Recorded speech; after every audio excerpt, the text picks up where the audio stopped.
espacio de resistencia contra la discriminación, la xenofobia y la desigualdad.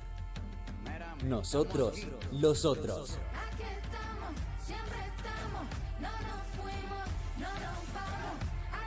Nosotros, los otros. Los martes a las 17. En Caput. ¿Querés arrancar la mañana bien informado? Infosiberia. Las noticias en tu celular. Mandá un mensaje de WhatsApp al 11 3205 8813 y recibilo gratis todas las mañanas. Infosiberia. Las noticias en tu celular. ¡Ah, sí! Si quieres ver un paraíso, solo mira a tu alrededor y velo. Radio Caput. Desde el lugar de las utopías. Aquí comienza Mundo en Clave. Una mirada diferente sobre el escenario internacional. Con Hugo Gulman y Larry Levy. Todos los martes a las 10. Mundo en Clave. En Radio Caput.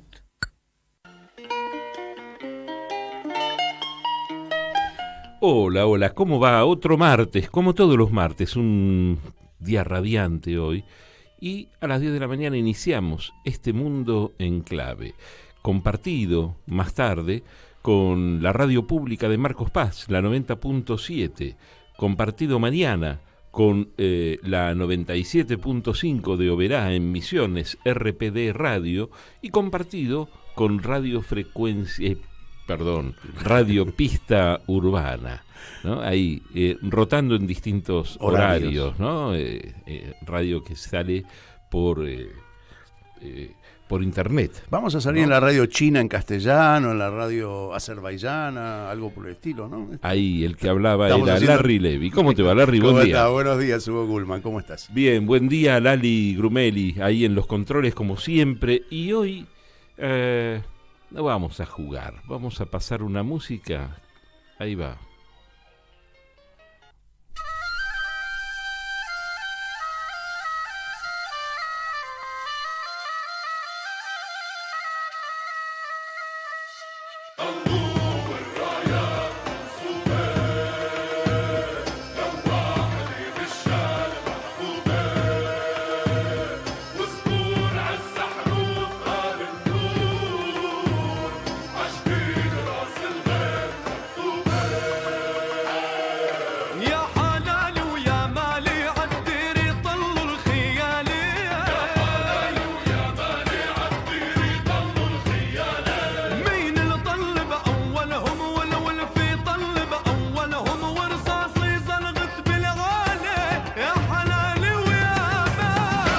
Ahí estamos, escuchando una música que es una música alegre, se llama Dabke. Pero siempre jugamos un poquito a adivinar de dónde puede llegar a ser esta música. Hoy no vamos a hacer el jueguito. Hoy preferimos armar el editorial que todos los martes nos trae Larry Levy, presentarlo y después meternos en un tema que nos está hiriendo a todos, con invitados en el piso. Hugo, hay temas que por su envergadura exceden la mirada periodística o de análisis político o de geopolítico, que es lo que siempre tratamos aquí. En muchos casos, las fotos puestas en la mesa, una a continuación de la otra, dibujan una película difícil de mirar. Sobreponerse a esas imágenes implica un ejercicio de racionalidad que yo diría casi imposible, porque las emociones siempre pujan por salir de la botella. Y no hablo de pretender neutralidad o asepsia en el análisis, porque la mirada y la razón están vinculadas de un modo inseparable por una forma de abordar la vida y sobre todo de abordar la muerte. Y la muerte, en repetición y en círculo, tiñe la razón de colores vomitivos. Las imágenes tomadas desde un dron dibujan la muerte haciéndola parecer un jueguito electrónico, mostrando la caída de las bombas hasta el momento mismo de su explosión, mientras otro dron nos muestra en vivo y en directo a las víctimas desparramadas en el campo de batalla. Los teléfonos celulares, convertidos en cámaras de TV, nos han puesto en la primera fila para ver la muerte desde la profundidad de la misma trinchera, o nos brindan la posibilidad de eternizar la agonía de un soldado herido. Y más aún, tenemos los recursos para grabar nuestra propia muerte y eternizarla en la memoria de un chip de teléfono. Inolvidables momentos, y lo digo en sorna. Esta nueva tendencia de la tecnología que se puso de moda a partir de la guerra entre la OTAN y Rusia nos permitió ver en la pantalla de nuestros aparatos cómo unos soldados le volaban los sesos a otros soldados, o cómo un misil despedazaba los cuerpos de los enemigos. Hoy, esos escenarios se trasladaron a Medio Oriente, y las imágenes se suceden y se multiplican con interminable morbosidad. ¿Qué está pasando? Intentaremos preguntárselo a nuestros invitados aquí en el estudio.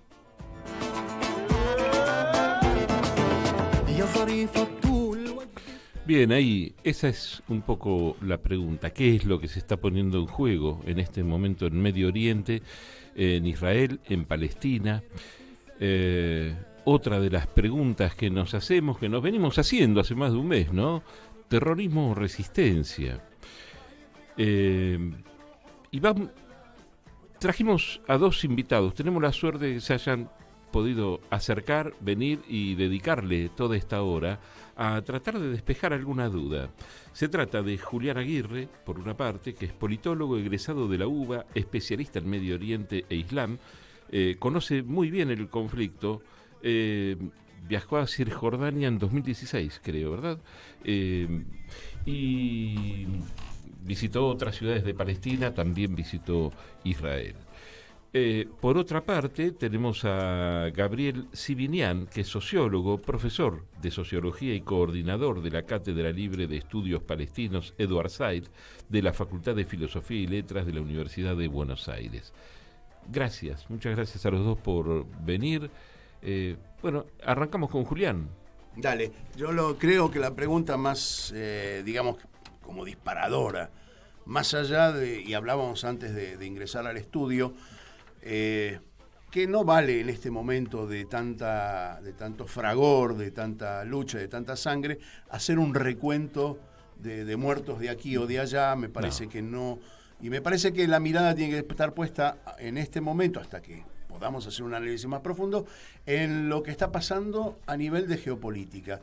¿A quién le conviene, Julián, esta guerra? Bueno, creo que es una respuesta que terminaremos de tener dentro de unos meses, para empezar, ¿no? Porque son hechos que día tras día, semana tras semana, mes tras mes, van adquiriendo nuevos sentidos. Por un lado, uno podría ya analizar, y se ve por las declaraciones, se ve por lo que está dándose a nivel de la opinión pública y del sistema político israelí, uno de los principales beneficiarios, o quienes están apostando hoy en día a capitalizar el trauma de los hechos ocurridos el 7 de octubre, es la derecha y la extrema derecha, que hoy acompañan dentro y fuera del gobierno a Benjamín Netanyahu, en especial aquellos que están comprometidos y buscan exacerbar y avanzar la agenda de la ocupación y la colonización de los territorios palestinos. Hablamos de muchos de los socios políticos que hoy forman parte de la coalición de gobierno, en especial aquellos de esa extrema derecha que conjugan elementos tanto nacionalistas como religiosos y que ven validada, de alguna manera, frente a los eventos del ataque de Hamás, aquellos discursos que fundamentan la idea de que la paz con los palestinos nunca es posible, de la idea de que el único orden o la única pacificación podrá ser traída a través de la fuerza de las armas, y que solamente Israel está convalidada por ende hacerse con el control pleno del territorio. Por otro lado, se puede señalar que una víctima, por así decirlo, diplomática o política de lo que se viene desenvolviendo desde aquella semana de octubre es el llamado proceso de normalización de relaciones entre Israel y los estados árabes. Los acuerdos de Abraham. que tuvo su granito recientemente por los acuerdos de Abraham de 2020, cuando Emiratos Árabes Unidos y Bahrein formalizaron el establecimiento de relaciones diplomáticas y de cooperación con Israel, a lo cual posteriormente se sumaron Marruecos y Sudán. Y siendo que este año ya era una suerte de secreto a voces que se venía anticipando con gran expectativa, la cercanía de un acuerdo similar entre Arabia Saudita e Israel, ¿no? Por un conjunto de intereses y de proyectos que tienen con los que vienen barajando tanto el gobierno israelí como el gobierno saudí, y por supuesto el gran intermediario entre ambos, que es el gobierno norteamericano, que siempre está presto a sumar algún capital diplomático, algún capital político, al mostrarse como el gran pacificador de la región, ¿no? En este caso encabezado por Biden. Sin embargo, desde que comenzó la ofensiva israelí sobre Gaza, hemos visto que al menos por el momento, y eso siguiendo declaraciones del príncipe heredero y gobernante, como lo han llamado en los hechos Mohammed bin Salman, ese proceso de normalización no está cancelado, pero sí está pausado por el momento. Detenido. Gabriel, tu visión del tema. Bueno, buen día, muchas gracias por la invitación. Coincido con lo que decía Julián en el sentido de que más allá de los nombres propios, acontecimientos como los que están en desarrollo favorecen a las políticas más extremas. En este caso, bueno, más allá, insisto, de un nombre propio como Bezalel Smotrich, que tenía ya un plan, ¿no? Establecido cuando era diputado en el Parlamento israelí, que tenía que ver justamente con reducir a Gaza a una cárcel directamente, al control como lo venían desarrollando, pero más férreo, y luego a imponer en Cisjordania a 3 millones de palestinos y palestinas la opción entre reducirse a ser ciudadanos de segunda dentro del Estado de Israel, o sea, plantear directamente que son residentes en la tierra del Estado de Israel, en Eretz Israel, o la emigración, o en todo caso, si se resistieran, la eliminación física. Creo que esos planes, independientemente, porque creo que a las personas específicas que han gobernado y que están gobernando en Israel, estos acontecimientos sucedidos del 7 de octubre en adelante les va a costar en términos políticos. Yo no creo que puedan reconstituir un proyecto político ellos en términos personales, porque ha sido claramente el ataque más significativo que sufrió el Estado de Israel en cuanto a su seguridad en su historia. Entonces no creo que tengan una carrera política promisoria por delante, pero sí se ha fortalecido su idea.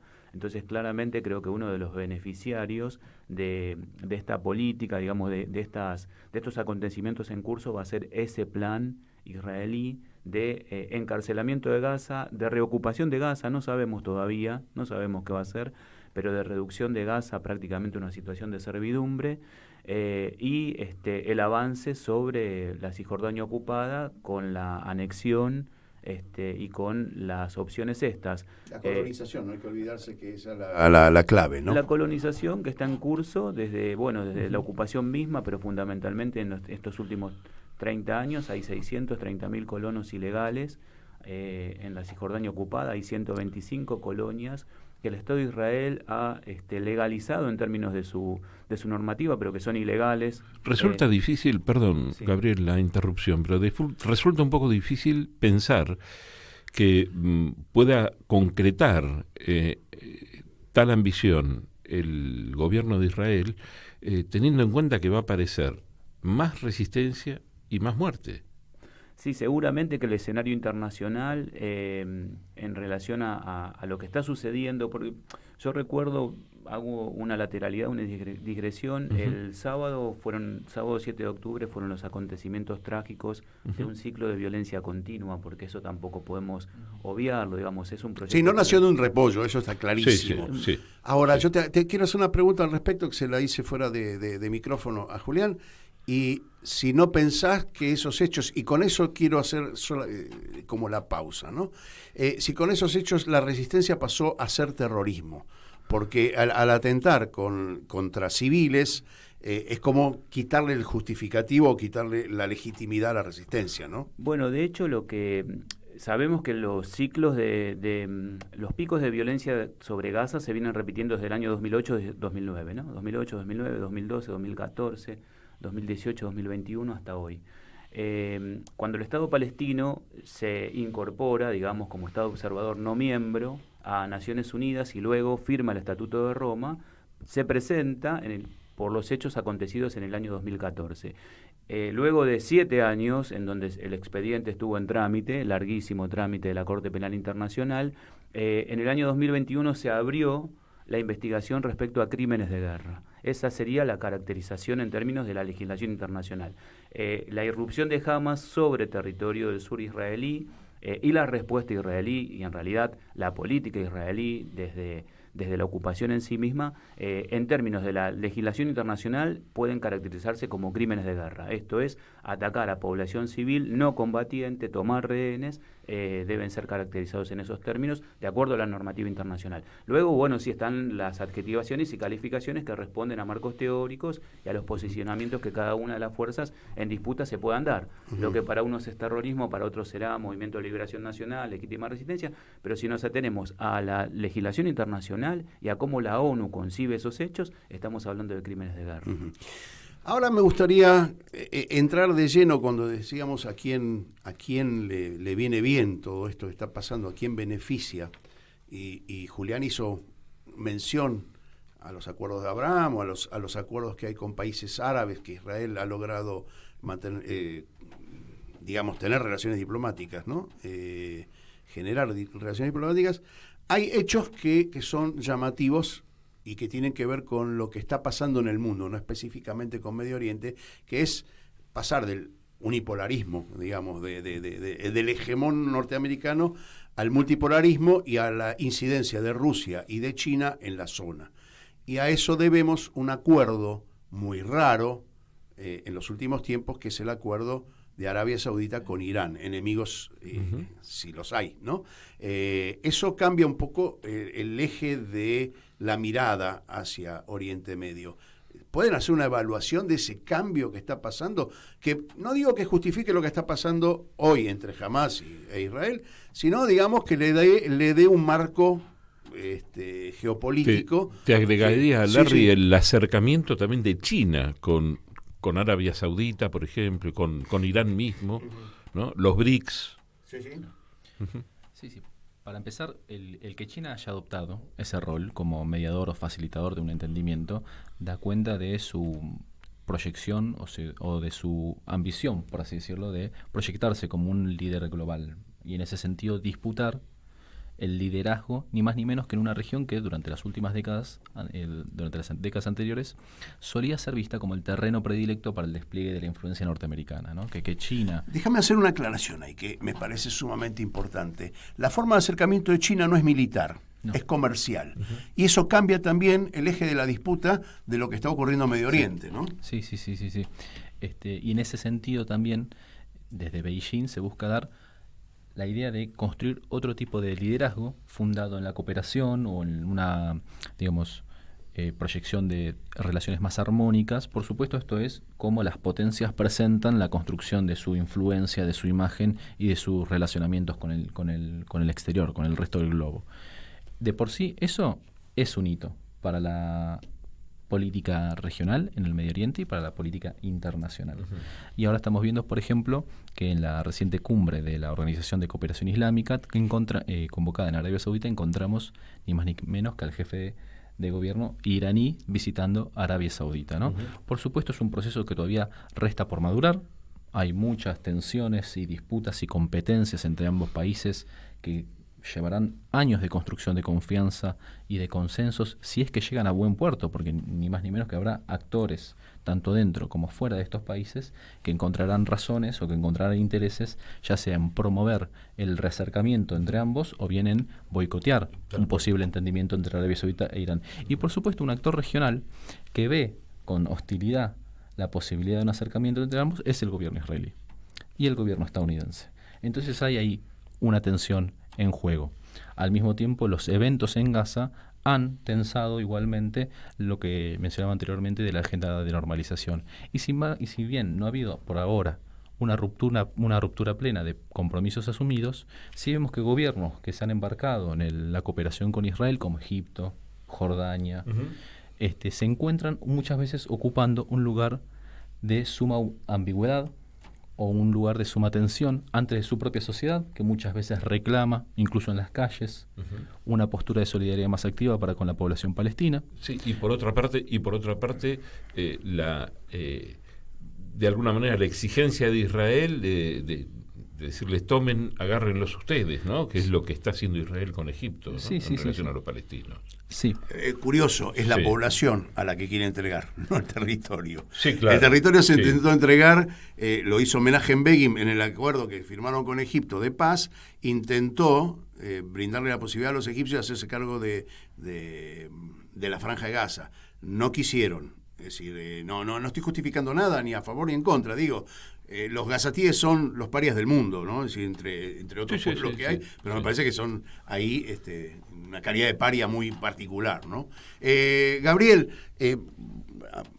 sumando a lo que dijo Julián, hay un cambio en Medio Oriente y que tiene que ver con lealtades étnicas, religiosas y de poder. ¿Cómo lo ves todo eso? Porque es una gran ensalada para quien no está allá, ¿no? Es decir, las relaciones de fuerza tienen que ver con identidades étnicas, religiosas y de poder económico. Sí, eso es cierto, Larry, pero yo justamente te pedía la palabra para sostener un punto que me parece que es clave para, no sé si la resolución de la cuestión de Palestina, pero por lo menos para la implementación de un mínimo criterio de justicia en este proceso histórico que tiene que ver con los derechos nacionales que tiene el pueblo de Palestina, independientemente de sus afinidades, realineamientos, de los actores regionales y de los actores globales que obviamente inciden, por supuesto que inciden, pero se ha demostrado por 75 años y más, desde que se conforma el Movimiento Nacional Palestino, que el pueblo palestino lucha por su autodeterminación, más allá de las diferencias que puedan haber en términos ideológicos, políticos, religiosos, étnicos, entre sus distintas variantes, más allá de sus métodos de lucha, que algunos son a través de la lucha armada, pero el pueblo palestino resiste a través de muchos otros métodos. El pueblo palestino está luchando por una causa que es nacional. No hace falta más que ver una manifestación y vamos a ver que está plagada de banderas palestinas. Es una lucha nacional por la autodeterminación. ¿Tiene su enfoque humanitario? Sí, por supuesto lo tiene. ¿Tiene su enfoque económico? Sí, por supuesto. ¿Tiene su enfoque político? Claro. ¿Tiene su enfoque en términos de derechos humanos? Sí, los podríamos desarrollar. Pero es básicamente la lucha del pueblo palestino por el derecho a la autodeterminación en sus territorios, en una porción de sus territorios históricos, la Franja de Gaza, Cisjordania, con Jerusalén Oriental, para conformar un Estado soberano e independiente. Luego todos los actores regionales pueden influir de una u otra manera, pero hasta tanto no se dé en territorio eso, la cuestión de Palestina lejos estará de solucionarse y no habrá, insisto, ni un mínimo criterio de justicia en esa región. Comparto la mirada y quiero aclarar que los mismos palestinos resignaron de sus exigencias iniciales, más allá de quién tiene razón y quién no tiene razón, si hay derecho a un territorio, a un Estado judío y un Estado palestino, eso cada uno tendrá su mirada, si un Estado binacional o no, cada uno tiene su mirada, yo tengo la mía, pero no es el momento, para eso los convocamos a ustedes, pero es importante señalar que la OLP en el año 88, en un congreso que hicieron en Argel, y reconocieron implícitamente la línea verde, la del 67, como su territorio, es decir, estaba aceptando la existencia del Estado de Israel. Quiero no perder esto de vista, porque cuando vos emitís una crítica hacia el Estado de Israel o hacia los palestinos, siempre está quiero todo o nada, y me parece que después de 70 años y de un hecho fáctico, que es la creación del Estado de Israel, más allá de que uno pueda criticar la forma o pueda buscarle una justificación diferente a la que tiene, la solución está en los dos pueblos, ¿no? Y está bien marcado. Me parece que no hay que abandonar esa línea, porque lo que vos decías, que podía ser conducir a un Estado binacional, tengo la impresión de que siempre va a haber un apartheid, ¿sí? Porque alguien detenta la fuerza de los dos sectores.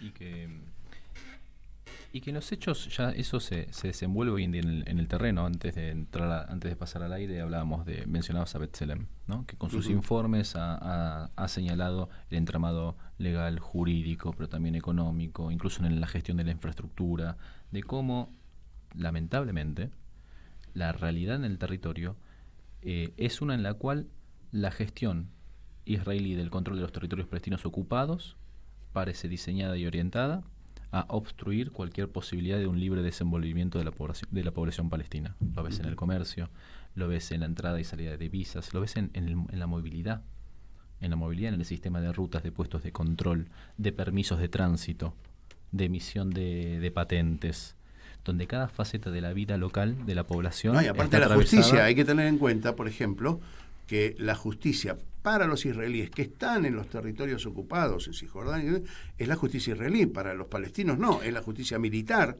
que es una herencia penal de la época británica, del mandato británico. ¿Sí? Donde incluso hay una diferenciación en la edad de juzgamiento como adulto, donde el palestino es juzgado a partir de los 16 años y el israelí. Pero a mí me gustaría volver, porque todos estos hechos quizás podamos desarrollarlos en otro programa, porque va a tener que haber otro programa con el tiempo, no vamos a tener que hacer otro programa, que es que nos volquemos a la cuestión geopolítica, que es un poco el nudo gordiano de nuestro programa y lo que venimos analizando, ¿no? Hugo. No, que decía por ahí, prefería dejar el tema para la media hora siguiente, porque ya estamos muy sobre la pausa y quedaría como interrumpido el tema, ¿no? Y tenemos algo para desarrollar en la segunda y tenemos algo para desarrollar. Si se pudiera sintetizar en un minutito, Gabriel, ¿imaginás alguna forma de solución? ¿Ves países poderosos, bien intencionados, con la capacidad de limitar todo esto y que pueda haber algún acuerdo serio de paz? Yo creo que claramente acá tenemos dos actores, que es un Estado y un pueblo, y en este caso, por supuesto que el Estado ocupante y colonial tiene mayor poder y hay que imponerle condiciones a ese Estado. De eso se trata, ¿no? Más allá de lo que pueda hacer el pueblo en resistencia, hay que imponerle condiciones a ese Estado. Evidentemente, la comunidad internacional organizada a través de Naciones Unidas a lo largo de estos 75 años no ha podido. Y claramente, el único actor que tiene incidencia real sobre las decisiones del Estado de Israel son los Estados Unidos.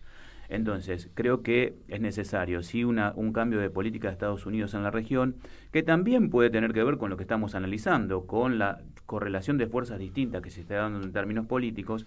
Tiene que ver también con la posibilidad de que haya modificación en la correlación de fuerzas en la sociedad israelí, y obviamente todo esto todavía lo estamos debatiendo porque hay un pueblo en resistencia. Entonces, en tanto haya un pueblo en resistencia, la posibilidad de solución va a estar al alcance.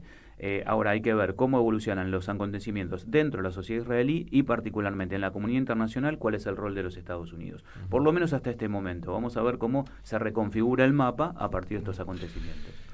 Vamos a la pausa, son las 10:30 de la mañana y enseguida seguimos. En Caput. Única opción, Massa presidente. A Massa no hay otra opción. Pasan cosas. Porque estoy absolutamente en contra del negacionismo, porque defiendo los derechos humanos, la educación y salud públicas. En el balotaje voy a votar a Sergio Massa. Voy a votar a Massa. Voy a votar por Sergio Massa. Porque quiero un Estado presente. Un Estado presente quiere decir que el Estado cuide que todos tengamos acceso a la educación, a la salud y a la seguridad. Es un hombre que destaca mucho el rol del Estado en todas sus expresiones. De Tucumán, de Mina Clavero, Córdoba. Soy de San Juan, en Misión Nueva Pompeya, Chaco. Radio Caput. Queremos mantener los derechos que se han logrado en todos estos años. Massa, indudablemente. ¿Cómo podemos cuidar a nuestras y nuestros jóvenes? Hagamos un acuerdo entre adultos. Que las y los jóvenes no se queden en soledad. Estemos cerca para escuchar y acompañar. Que no se queden sin adultos y adultas para conversar. Promovamos encuentros entre pares y prácticas de cuidados. Generemos espacios de escucha e intercambio, sin juzgar. Armemos espacios de encuentro para proponer otras dinámicas de celebración. Ofrezcamos información información, escucha atenta y cuidado. Acompañemos a las juventudes. Los cuidados son colectivos. Cedronar. Al amigo todo. Hoy no podemos hacer choripán porque hay lluvia. Piropos para todos. Un programa de humor bien peronista. Mucha lluvia. ¿Dónde están los choripaneros si hay lluvia? Se te apaga la parrilla, hermano. Piropos para todos. Hagamos grande el peronismo otra vez. Martes a las 8 de la noche. En Caput. 5, 4, 3, 2, 1. ¿No quieren? Mate. Bueno, a ver. Ok. Sí. Esa, ¿no? Sí. Ahí sí puede ser. Radio Caput. Radio Caput. Radio Caput. Esto es Radio Caput. Buenas noches, muchas gracias. Seguimos con otra vuelta al mundo en clave. Aquí en la mañana de Radio Caput. Where I will wander from alley to alley to alley in search of a bottle of light. You are a woman who chose. Está sonando Noa, una de las mejores cantantes israelíes. Antes sonó un dabke palestino, es una danza típica palestina. Depende de dónde la pronuncien, es dabke o tiene otro nombre, un tercer nombre. Bueno, vos sos el A mí me encanta esa música, así que... sí, y sobre todo la jordana. ¿Vos sabés que la Lo que pasa es que suena, sí. Larry, pero suena, siempre pasamos música de los lugares que estamos tocando, los que abordamos. Y era muy difícil encontrar música palestina en este Tiene contexto. Una similitud con la jordana porque baila, los hombres bailan con botas, agarrados de las manos, con un el que va primero liderando la marcha con un pañuelo, y lo vas a ver en toda Palestina. El punto es que estamos en un contexto tan dramático que escuchar esa música en el contexto de videos que ves, donde hay tanta alegría, tanto baile, tanta festividad, y decís, la puta, ¿dónde está? Déjame que haga una aclaración ahora, con la música. Entonces, una vez en la ciudad vieja de Jerusalén, lo cuento rápidamente porque sentía un violín muy raro y venía el sonido único de un violín, de una cuerda, y me fui acercando. Y era efectivamente un violín de una cuerda interpretado por un lugareño, una cosa alucinante como le sacaba el sonido, ¿no? Esta es una versión de Noa, cantante israelí de muy buen nivel, que canta también en español, ha cantado con Serrat, con muchos cantantes, en este caso está con Joaquín Sabina, y con un vals que ayuda también a intentar un poco de paz. Pero bueno, vamos a seguir con los invitados, que es lo más importante que tenemos hoy en el programa. Vamos a recordar que estamos con Julián Aguirre, que es politólogo, egresado de la UBA, especialista en Medio Oriente. Tengo algunos datos que corregí y que ahora no los estoy pudiendo encontrar, pero no importa, ahí estamos. Toqué algo en la pantalla y... además sos licenciado en sociología, sos sociólogo, en ciencias políticas, perdón, en ciencias políticas de la UBA, sos docente también universitario, estás con un tipo que es un aprendiz, con Pedro Brigger, ¿no? Y estamos con Gabriel Sibinian, sociólogo, profesor de sociología, coordinador de la Cátedra Libre de Estudios Palestinos Edward Said de la Facultad de Filosofía y Letras de la UBA. Recopilamos con Larry alguna opinión que nos pareció muy interesante acerca del genocidio. Está en debate si lo que está ocurriendo es o no es un genocidio.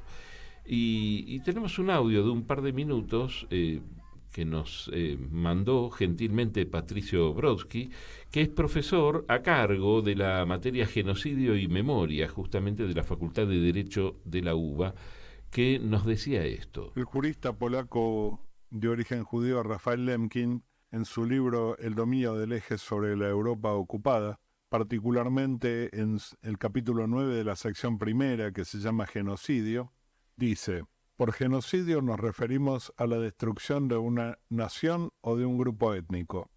Va a decir que el genocidio tiene dos fases. Por un lado, la destrucción del patrón o la identidad nacional del grupo oprimido, y por otro, la imposición del patrón nacional del grupo opresor. Esta imposición, a su vez, puede realizarse sobre la población oprimida, a la que se le permite quedar en el territorio a ocupar, lo que hoy conocemos como culturicidio, penetración cultural, transculturación, o sobre el territorio mismo después de retirar a la población y colonizarlo con los ciudadanos del grupo opresor, lo que hoy llamamos limpieza étnica, que a la vez puede darse o por matanzas o por acciones que provoquen la huida de la población.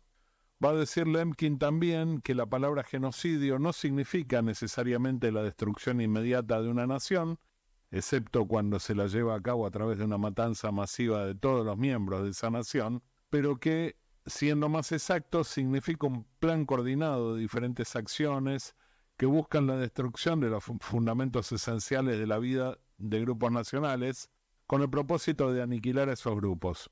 Los objetivos de un plan sistemático como ese serían la desintegración de instituciones políticas y sociales, culturales, nacionales, religiosos y de la economía de los grupos nacionales, y la destrucción de la seguridad personal, de la libertad, la salud, la dignidad e incluso de la vida de los individuos que pertenecen a tales grupos. El genocidio se dirige contra el grupo nacional como entidad, y las acciones implicadas están dirigidas contra los individuos, no en tanto tales como individuos singulares, sino como miembros de un grupo nacional. Va a decir también que la confiscación de la propiedad de los habitantes de un área ocupada, sobre la base de que han dejado el país, abandonado el país, puede ser simplemente considerada como una privación de sus derechos individuales a la propiedad. Sin embargo, si esas confiscaciones se dan solamente por el hecho de pertenecer a un grupo particular, por ejemplo, ser polacos, ser judíos, ser checos, etc., entonces esas confiscaciones tienden a deshabilitar las entidades nacionales de las que son miembros esas personas. Por lo tanto, eso puede ser considerada una acción de genocidio.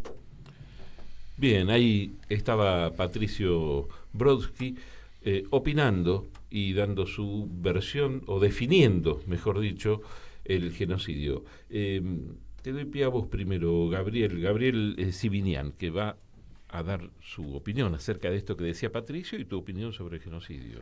Bueno, primero un gusto haber escuchado a Pato Brodsky, un compañero de la Facultad de Sociales, de Sociología de la década de los 80, y que nos reencontramos ahora, porque bueno, yo tengo los 4 abuelos míos fueron armenios, así que la temática de genocidio me sensibiliza y me interpela claramente. Desde en la propia biografía individual, familiar, comunitaria, la temática. Y en la geopolítica, porque Armenia ahora también tiene cambios políticos muy complejos. Hemos tratado ese tema aquí. Sí. Bueno, de hecho, hace unas semanas atrás, 120.000 pobladores de Artsaj fueron desplazados hacia la República de Armenia, ¿no? Así que, lamentablemente, cuando pensábamos que era una cuestión del siglo XX o de fines del siglo XIX, el riesgo genocídico sobre el pueblo armenio está vigente. Y esto tiene que ver con la geopolítica y con la importancia de Rusia en la región, porque si no estuviese la Federación Rusia, la verdad que la suerte del pueblo armenio sería otra, pero bueno, es otra temática. No, pero está bien. ¿Sabes por qué está bien? Porque en principio es parte de este programa analizar ese tipo de circunstancias geopolíticas, y hace bien también al análisis de lo que está pasando ahora en Medio Oriente, ¿sí? Es una mirada que tiene que ver con el poder y la geopolítica, ¿sí? Y esto viene a colación, sí. Bueno, voy al punto. Pato se fue de sociología evidentemente para el derecho, y la definición que da tiene que ver con la sociología jurídica. Y yo me fui para el ámbito de la filosofía y de la sociología, me quedé ahí y tomé para analizar las categorías del genocidio. Insisto, primero el tema armenio, que era el que me convocaba originalmente. Un texto que es muy interesante, en realidad no es un texto, es un marco teórico que desarrolla el sociólogo argentino Daniel Feuerstein, que es referencia. Daniel también fue compañero en la facultad, somos todos de la misma generación, que tiene que ver con la periodización sociológica de un proceso genocida. Un proceso genocida no empieza de un día para el otro, sino que tiene que ver con un proceso histórico. Daniel lo analiza inicialmente, también convocado desde su propia historia, para la Shoah y para la dictadura militar argentina. Establece un paralelismo. Y él plantea que un proceso social genocida atraviesa indefectiblemente una serie de etapas. Comienza indefectiblemente por la estigmatización, el marcaje negativo, la construcción de una otredad negativa. Un otro que desde el punto de vista simbólico es inferior a nosotros, no pertenece a ese nosotros. Luego, no porque sean compartimientos estancos, sino en términos lógicos, luego viene el hostigamiento en términos físicos y legales de ese grupo, o sea, comienzan los ataques sobre ese grupo en términos físicos y el marcaje deriva en la institucionalización en términos de del Estado de una legalidad diferente para ese grupo. Eso él lo ve tanto en la Shoah como en la dictadura aquí en Argentina. Luego viene la etapa del aislamiento, que tiene que ver con el aislamiento físico, reducir a ese grupo a un espacio específico, pero también con el aislamiento social, cerrarlo, que no mantenga relaciones con el afuera. Logrado eso, el debilitamiento sistemático, que se da tanto en el plano material, evitar la reproducción de la vida en términos de su alimentación, de su salud, inclusive de la propia vida, con asesinatos selectivos y demás, y también el quebrantamiento en términos emocionales, psicológicos, la humillación y demás, para abrir paso finalmente a la etapa del exterminio. Desde mi perspectiva, todas estas etapas están en curso en Palestina. Hay un proceso social genocida en curso en Palestina, la etapa del exterminio es inminente, y así como no podemos decir que el genocidio empezó en Argentina el 24 de marzo de 1976, sino que hay un proceso de acumulación genocida previo. Así como no podemos decir que el genocidio sobre las comunidades judías en Europa no empezó con la Noche de los Cristales, sino que hay un proceso social genocida previo. Y lo mismo con el tema armenio, el 24 de abril de 1915 no empezó el genocidio, sino que hay hitos. Bueno, en Palestina hay un proceso social genocida en curso. La fase del exterminio es la que está en inminencia. Y termino con esto. No tenemos que olvidarnos que esa fase en general se da en el marco de grandes conflagraciones regionales e internacionales. El genocidio del pueblo armenio, asirio, griego, póntico, se dio en el marco de la Primera Guerra Mundial. El genocidio de las comunidades europeas judías, del pueblo judío en Europa, se dio en el marco de la Segunda Guerra Mundial. Entonces yo avisoro con mucha preocupación la posibilidad de que el conflicto escale, haya una escalada bélica de proporciones y que en el marco de una extensión en términos regionales con los actores de la región y los actores globales, el riesgo genocídico sobre el pueblo palestino y el riesgo del exterminio sea manifiesto, ¿no? Esa es mi postura. Julián. No, comparto el análisis como el audio que nos han traído. Sobre todo marcar que en las acciones que se han desarrollado desde el 7 de octubre, más allá de la valoración o cómo se quiera caracterizar a las acciones de Hamás y la respuesta que debe ejecutarse en función de eso, cómo se quiera caracterizar al movimiento Hamás, lo que se está desenvolviendo en la Franja de Gaza se está desarrollando contra toda la población gazatí, ¿no? Y de hecho, quizás, y esto es lo que genera incluso consternación, es que a las acciones vienen acompañadas de un discurso y del despliegue de una retórica belicista, de represalia, contra todo el conjunto de la población palestina, que apela a muchos elementos de deshumanización, de demonización, y donde se pretende justificar ya no solamente la confrontación, la eliminación de un enemigo militar armado, sino el sometimiento de una población, ¿no? Con expresiones que han sido públicas, que son explícitas, de funcionarios electos, funcionarios civiles, militares, formadores de opinión pública dentro y fuera de Israel, donde se ha hablado de hacer de la Franja de Gaza una ciudad de tiendas de campaña, donde se ha comparado a la población, se ha hablado de los palestinos como animales humanos, donde donde vemos a funcionarios israelíes jactarse de la capacidad del Estado de Israel para obstruir la provisión de servicios elementales básicos, ¿no? Como la accesibilidad al agua, luz, al gas, alimentos, ¿no? Que como bien sabemos no comenzó con el 7 de octubre, sino que la posibilidad de obstruir esa provisión de servicios se fundamenta en el bloqueo efectuado por Israel y en la capacidad operativa, tanto militar, logística, económica, con la cual se constriñe el desarrollo de la Franja de Gaza. E incluso para traer a colación lo que me mencionabas acerca de esta tensión en torno a la posibilidad de desplazar por la fuerza a la población gazatí y relocalizarla en Egipto. ¿Cómo se juega con las memorias? Donde vemos, por ejemplo, a legisladores y políticos israelíes hablando libre y holgadamente de desarrollar una Nakba, ¿no? Las palabras pesan. Sí, claro. Las palabras movilizan, no solamente traen a la vida de vuelta memorias que son hechas carne, ¿no? Nakba, sabemos, palabra árabe que se suele traducir como catástrofe y que refiere al desplazamiento forzado de la población palestina de su territorio histórico en el año 48, donde una buena parte de la población gazatí es hija de esa Nakba, ya que una mayoría de la población... Es que los gazatíes son los herederos de las tierras que hoy componen Israel en el sur. Claro, ¿sí? Claro.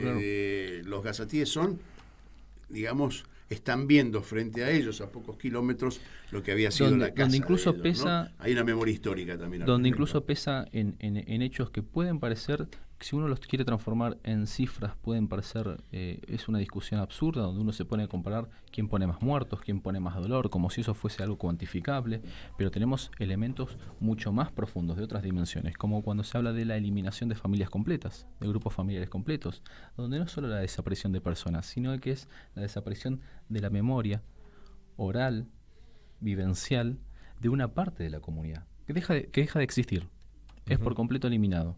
Y con ello una parte de el folclore, las anécdotas, la cultura, las historias, donde además todo el tejido social de la población palestina en Gaza hoy en día está padeciendo y es objeto de la mayor presión y violencia que se puede dimensionar sobre una comunidad, donde estamos viendo constantemente la pérdida de profesionales, de artistas, de comunicadores, de investigadores, de trabajadores humanitarios, de médicos, de periodistas, de maestros, que marcan además una brecha muy difícil después de saldar para las generaciones que deberán lidiar con este trauma y que deberán socializarse en medio de este trauma, como vemos en la experiencia de los niños que ven a sus familias, pero también ven a sus maestros, a sus compañeros de escuela, ven a los vecinos, ven al referente del barrio asesinado, de formas que muchas veces cuesta mucho darle sentido, el por qué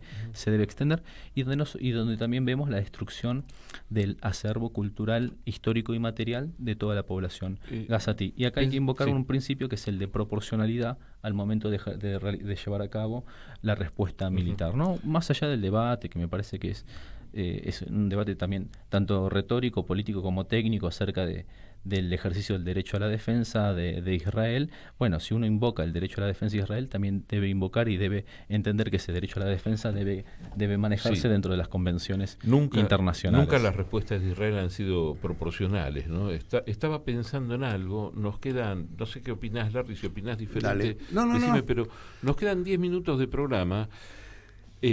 Siempre nos queda corto los programas, pero hoy me parece que está como para seguir un par de horas más.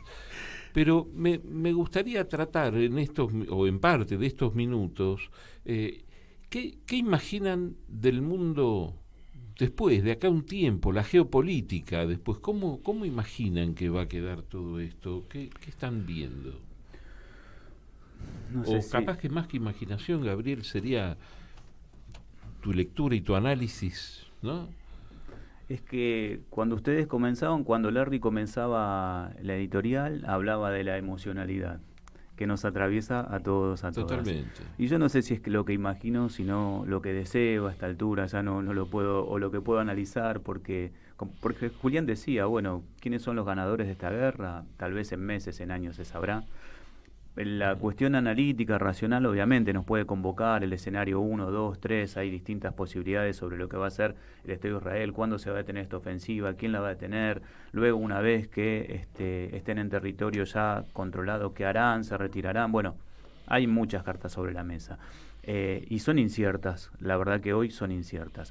Entonces yo, más que por ahí entrar en un análisis de esas características, que bien podríamos hacerlo, lo que desearía es lo que decía en un momento de la conversación.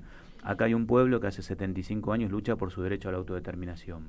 Y lo que desearía fervientemente es que se cumpla un mínimo requisito de justicia y que se establezca finalmente el Estado palestino en ese 22% de la tierra histórica que habitaba ese pueblo, porque también es lo que decían ustedes aquí en la mesa, ya han habido concesiones, ya la Organización para la Liberación de Palestina, ya la Autoridad Nacional Palestina ha reconocido al Estado de Israel en el 78% de la Palestina histórica. Y ahora lo que está reclamando el pueblo de Palestina es tener su propio Estado.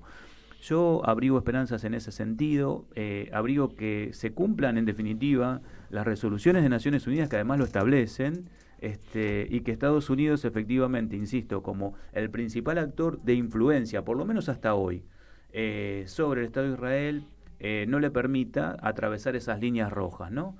La reocupación de Gaza sería una línea roja, la continuidad de la Nakba en términos de la expulsión de palestinos sería una línea roja, o cualquier otra forma de control similar a la de Cisjordania sería otra línea roja. Esto es una administración nacional palestina, pero con el control de la seguridad por parte del Estado de Israel. Yo creo que el Estado de Israel se tiene que retirar de Gaza, el Estado de Israel se tiene que retirar, aunque parezca una utopía, de Cisjordania, y permitirles a los palestinos y a las palestinas el derecho a su autodeterminación. Abrigo esa esperanza, la verdad, Hugo, no es que tengas demasiados fundamentos, en términos racionales tal vez sea casi utópico, sea muy lejano, pero... Voy a decir algo que va en contra de tu pesimismo que expresaste anteriormente, porque la forma de ejercer su hegemonía, o por lo menos su poder, China, no es belicista. Entonces es muy probable que cuando se tenga que chocar con Estados Unidos, que sí es belicista, puedan llegar a un modelo de repartija, porque, a ver, los chinos tampoco son inocentes, a un modelo de repartija que no llegue a cruzar esas líneas rojas y se llegue a un acuerdo de intervención internacional que esté basado a lo mejor en la fuerza de fuerzas multinacionales, sí, pero con la esperanza de establecer nexos comerciales, culturales. Sí, dale. Es que por ahí pasa la franja y la ruta de la seda. Exactamente. Entonces, por eso no lo tomamos, pero por ahí pasa la franja de ruta de la seda, por ahí pasa el proyecto euroasiánico ruso, de expansión ruso, y por ahí pasa, bueno, Netanyahu el 25 de septiembre en la ONU, creo que fue el 25 de septiembre, mostró su plan, en donde también se integraba al Estado de Israel en el marco de un corredor comercial. O sea, hay intereses estratégicos en términos comerciales que pueden llegar a confluir, eventualmente a negociar, pero más allá de y un yacimiento gasífero. Y un yacimiento en las costas de Gaza. El corredor económico India, Medio Oriente, Europa, que es uno de los proyectos. Sí, el sudeste asiático también, no nos olvidemos que tiene también un poder y que tampoco tiene intenciones, me parece a mí, de tener una hegemonía o una importancia que tenga que ver con lo bélico. Sí, para compartir algunas cuestiones. También estamos viendo también una profunda polarización de las audiencias internacionales al momento de abordar este tema, también con muy importantes y muy masivas manifestaciones de solidaridad. Históricas, diría yo, no sé si las vi en muchos momento. países, como también en algunos casos el endurecimiento de las medidas legales, policiales para reprimir las manifestaciones públicas de solidaridad en Estados Unidos. De la cansada en la Unión Europa, Europea, ¿no? Hablemos también de la cansada Europa sumisa a Estados Unidos. Donde se ha puesto sobre la mesa muchas veces lo que la doble vara moral, ideológica, política y diplomática, ¿no? Que ha quedado patente con las condenas que ha recibido, por ejemplo, el accionar ruso en Ucrania, en contraste con muchas veces los mismos métodos y las mismas técnicas que despliega el ejército israelí en la franja de Gaza. Estamos viendo también se pone también en tensión el lugar de los países árabes y, en un sentido más general, de la comunidad islámica, de los estados de mayoría musulmana, que ven acá al mismo tiempo un desafío para afianzar o para desplegar un rol frente a estas cuestiones tan sensibles para buena parte de sus sociedades, como también una limitante, que es el hecho de no poder del todo deshacerse de ciertos compromisos o de trasladar la retórica a acciones concretas. Hay gestos, de hecho, de parte de Qatar, de Turquía, incluso me ha sorprendido, de Jordania, que adoptó una postura retórica y diplomática bastante más dura de lo que se ha visto en conflictos anteriores. Y Arabia Saudita, con una mirada diferente, también hay que poner la atención ahí, porque tiene un plan, tiene un programa, que es el 2030, que la cuestión bélica ha bajado de interés. Inclusive, fíjense lo que pasa en Yemen con ellos, que ha bajado el nivel de belicismo, ¿no? Y es importante para la que da cuenta de cómo estos estados son también actores, o mejor dicho, pueden aspirar dentro de sus limitaciones y dentro de su contexto, a ser algo más que simplemente observadores pasivos de las políticas y estrategias de las grandes potencias. Y después, porque uno, digamos, a menudo se dice que uno puede ver cómo las guerras empiezan pero no sabe cómo terminan, está todavía presente la posibilidad, siempre patente, de la regionalización del conflicto, ¿no? Con el incremento y la acumulación de las tensiones y el intercambio de fuego entre Hezbollah y el ejército israelí en la frontera israelí-libanesa. Ahí hay una puja que está por ahora controlada. Nos queda un par de minutos de programa. Antes que nada, vamos despidiendo. Me gustaría que hicieras vos un cierre. Voy a hacer un cierre que te... Estamos despidiendo, por un lado, para llegar bien con los tiempos, prefiero, ¿no? A Gabriel Sibinian, que es sociólogo, profesor de Sociología y Coordinación de la Cátedra Libre de Estudios Palestinos Edward Said de la Facultad de Filosofía y Letras de la UBA. Estamos despidiendo también a Julián Aguirre, licenciado en Ciencias Políticas por la Facultad de Ciencias Sociales de la UBA, integrante además de la Fundación Meridiano y del portal El Intérprete Digital, especialista en Medio Oriente y el Islam. Y estamos despidiendo porque hablábamos de la música y nos vamos a despedir con un tema que lo vamos a dejar de fondo, no lo van a poder escuchar, pero la letra es muy interesante, es una creación de un español que se llama Dani Rivera, que se lo escribió ahora, recientemente, a los chicos y chicas de Palestina, se llama Somos Palestina. Y es muy dura la letra, pero va a estar un poquito, la digo para que la gente pueda buscarlo, encontrarlo y escucharlo, pero me gustaría que haya palabras tuyas en el cierre. No hay muchas palabras, porque realmente en general este tipo de cosas nos llama silencio a la observación y al dolor. Me parece que lo que está pasando es muy doloroso. Y voy a apelar a algo que seguramente Gabriel va a entender. Gabriel, de origen armenio, guarda para sí esa interpelación étnico-histórico que nos pasa a los judíos, y hay que separar muy bien acá, y esto es la gran dificultad nuestra, de separar lo israelí con lo judío. Y desde el punto de vista de sentirme argentino, de origen judío o de cultura judía, me interpela inevitablemente, más allá de que inclusive yo diría que deberías yo separar, vos, Hugo, separar la política interna israelí, que me interesa poco porque es un proceso histórico de ellos, no un proceso nuestro, ni quiero ser rehén de esa judeidad que ellos plantean defender, ¿no? Porque ellos defienden a todo el mundo. Entonces digo, no, bueno, a mí no me defienda, yo Netanyahu no necesita que me defienda. Pero digo, ese tema, el tema, nos interpela inevitablemente. Por eso llamamos y tuvimos la precaución, la cautela de tanto vos, Hugo, como yo, de plantear este programa con dos estudiosos, digamos, académicos, que nos pudiesen dar una mirada diferente a la emocional. Sin embargo, Gabriel habló del elemento emocional. Yo abrí con eso y él de alguna manera me legitimó esa posición. Y un mes y medio después de que estallara. Exactamente. Ahora, comprometámonos, Hugo, porque este tema no termina aquí, y me parece que vamos a tener que hacer en poco tiempo, no lo habitual, que es no volver al mismo país que tocamos, o al mismo conflicto, en un lapso prudente de tiempo, pero me parece que el desarrollo de este conflicto nos va a llevar a que antes de fin de año quizás hagamos otro programa parecido, también llamando a la racionalidad, aunque es muy difícil. Gabriel, Julián, les agradecemos mucho que hayan pasado por aquí. Se nos va, ya son las 11 de la mañana, gracias a Lali Grumeli en los controles, gracias a la replicación de este programa, tanto en la radio pública de Marcos Paz, la 90.7, como RPD Radio de Oberá Misiones y como Radio Pista Urbana. Y nos reencontramos la semana que viene. No los dejamos ni... Chau, digan. Chau, muchachos. Chau, muchas gracias por el espacio. Chao. Aquí termina otra edición de Mundo en Clave. Nos volvemos a encontrar el próximo martes a las 10 de la mañana en Radio Caput. En Caput. Le hablo de Casil, la provincia de Santa Fe. Soy de la provincia de Córdoba. De Santiago del Estero. De Comodoro Rivadavia, Chubut, Argentina. Pasan cosas. Mi saludo a todos los que están convencidos de que tenemos que votar por Massa Rossi. Y el 19 voy a votar a Sergio Massa. Que se pueda pensar que podemos hacer algo y no destruir, sino construir. Es por eso que voy a votar a Massa. Voy a votar a Massa. Y voy a votar, obviamente, a Massa. Yo voto a Massa.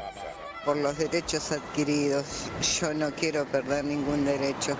Nos costó mucho y amo la democracia. Radio Caput. Para que esto sea una interpelación a la conciencia ciudadana, a la conciencia democrática, a la conciencia del bien común. Asumo el gobierno con una misión clara y concreta. Institucionalizar el país. ¿Cuándo van a ser esas elecciones? A 40 años del reinicio de la democracia. Un documental de Telam sobre el papel de los medios durante la transición. El proyecto político de ellos en ese momento era simplemente salvar el pellejo. ¿Cuántos cadáveres presume que hay, señor? Yo no puedo decir la cantidad. Que se terminaba la pesadilla de la dictadura. La irrevocable resolución de derrotar para siempre a la dictadura militar. ¡Llega la democracia a nuestro país! Democracia, la noticia más esperada. Ya disponible en www.telam.com.ar y en nuestro canal de YouTube. Noticias. Política.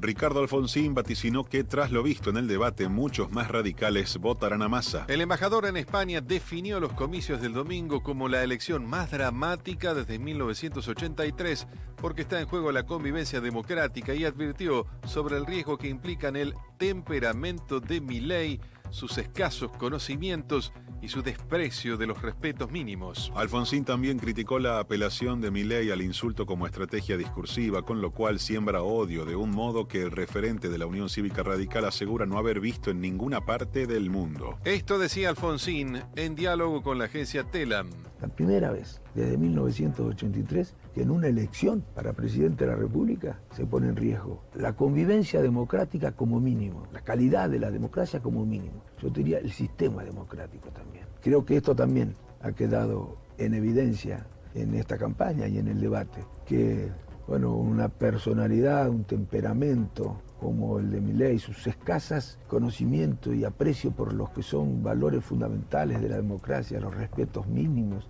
los límites mínimos que no se pueden transgredir. Todo esto generado con el tiempo conciencia en la sociedad de que este señor, desde el punto de vista democrático, es peligro, realmente.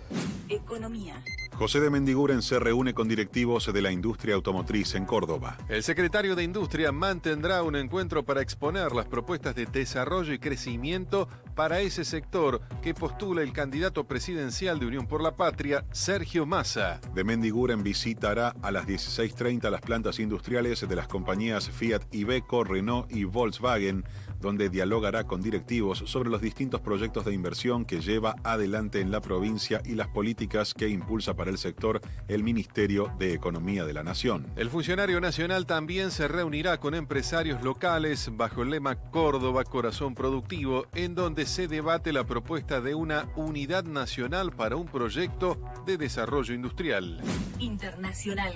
Aumenta el éxodo de palestinos del norte al sur de Gaza por la ofensiva israelí contra Hamás. Otros 200.000 palestinos huyeron en la última semana en medio de combates entre tropas israelíes y milicianos de Hamás cerca de hospitales del territorio, donde están atrapados pacientes recién nacidos, doctores y desplazados. La Oficina de la ONU para los Asuntos Humanitarios dijo que el éxodo hacia el sur de Gaza se incrementó desde el 5 de noviembre y que solo un hospital del norte seguía en condiciones de recibir a pacientes, pese a que tampoco tiene luz como el resto. Israel ha instado a los palestinos del norte de Gaza, donde se